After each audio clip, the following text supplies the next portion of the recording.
In 2005, an arrangement between Canada, Mexico, and the United States was made.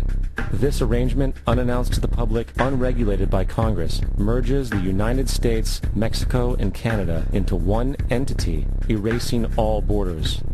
It's called the North American Union, and you might want to ask yourself why you've never heard of this. In fact, there is only one mainstream reporter who has actually heard of and has had the courage to cover this issue. The Bush administration's open borders policy and its decision to ignore the enforcement of this country's immigration laws is part of a broader agenda.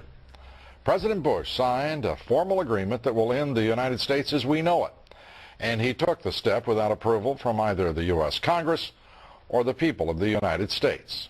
It's a deal that few have even heard of. It's being done again by very few people at the very top on behalf of the investment class, but the working class of people, political officials across our country, from communities, from cities and so forth, they don't know anything about this. This isn't some trade agreement. It is a total removal of sovereignty from these countries, which will also result in a completely new currency called the Amero. Fall.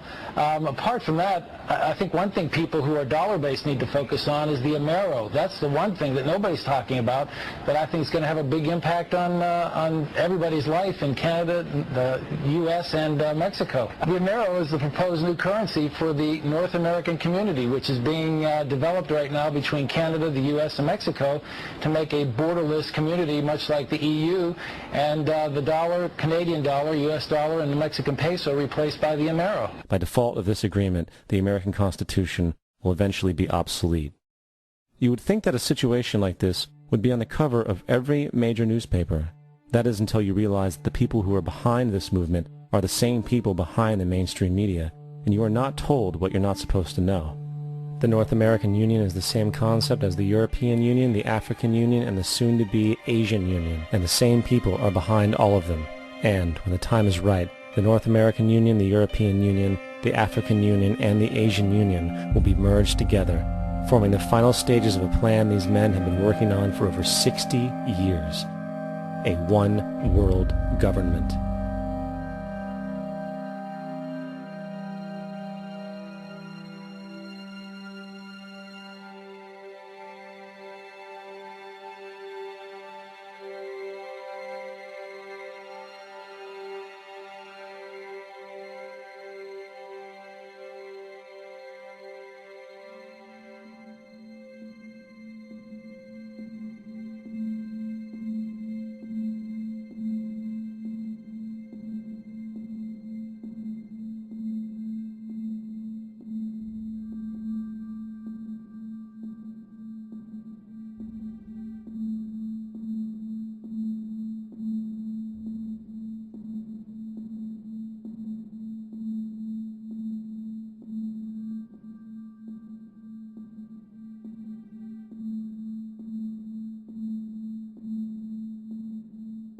One bank, one army, one center of power.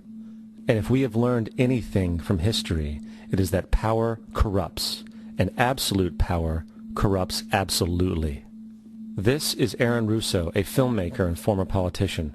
To his left is Nicholas Rockefeller of the infamous Rockefeller banking and business dynasty. After maintaining a close friendship with Nicholas Rockefeller, Aaron eventually ended the relationship, appalled by what he had learned about the Rockefellers and their ambitions. I got a call one day from an attorney woman I knew, and she said, "Would you like to meet one of the Rockefellers?" I said, "Sure, I'd love to." And we became friends, and he began to divulge a lot of things to me.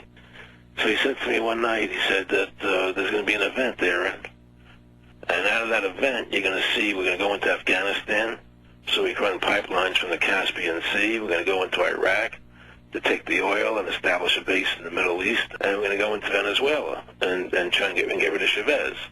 And the first two they've accomplished. Chavez they didn't accomplish. And he said you're going to see guys going into caves looking for looking for people that they're never going to find. You know, he was laughing about the fact that you have this war on terror. There's no real enemy. He's talking about how by having this war on terror, you can never win it because it's an eternal war, and so you can always keep taking people's liberties away. And I said, how are you going to convince people that this war is real? He said, but the media. The media can convince everybody it's real. I mean, it's just that you keep talking about things. You keep saying it over and over and over again, and eventually people believe it. You created the Federal Reserve in 1913 through lies. You create 9/11, which is another lie. Through 9/11, then you're fighting a war on terror, and now all of a sudden you go into Iraq, which was another lie, and now they're going to do Iran. And it's all one thing leading to another, leading to another, leading to another. Now, I would say, what are you doing this for? What's the point of this thing? You have all the money in the world you ever want. You have all the power. I said, you're hurting people. It's not a good thing. And he would say, what do you care about the people for? Take care of yourself and you take care of your family. And then I said to him, what are the ultimate goals here? He said, the ultimate goal is to get everybody in this world chipped with the RFID chip and have all money be on those chips and everything on those chips. And if anybody wants to protest what we do or violate what we want, we just turn off their chip. That's right, microchipped. In 2005, Congress, under the pretense of immigration control and the so-called war on terrorism, passed the Real ID Act, under which it is projected by May 2008, you will be required to carry around a federal identification card, which includes on it a scannable barcode with your personal information. However, this barcode is only an intermediary step before the card is equipped with a VeriChip RFID tracking module, which will use radio frequencies to track your every move on the planet. If this sounds foreign to you, please note that the RFID tracking chip is already in all new American passports. And the final step is the implanted chip, which many people have already been manipulated into accepting under different pretenses. We have a Florida family who are really pioneers in a brave new world. They have volunteered to be the first ever to have microchip identification devices implanted into their bodies. After 9/11, I was really concerned with the security of my family. I wouldn't mind having something planted permanently in my arm that would identify me. In the end, everybody will be locked into a monitored control grid where every single action you perform is documented. And if you get out of line, they can just turn off your chip, for at that point in time, every single aspect of society will revolve around interactions with the chips. This is the picture that is painted for the future if you open your eyes to see it. A centralized one-world economy where everyone's moves and everyone's transactions are tracked and monitored, all rights removed. The most incredible aspect of all. These totalitarian elements will not be forced upon the people. The people will demand them. For the social manipulation of society through the generation of fear and division has completely detached humans from their sense of power and reality.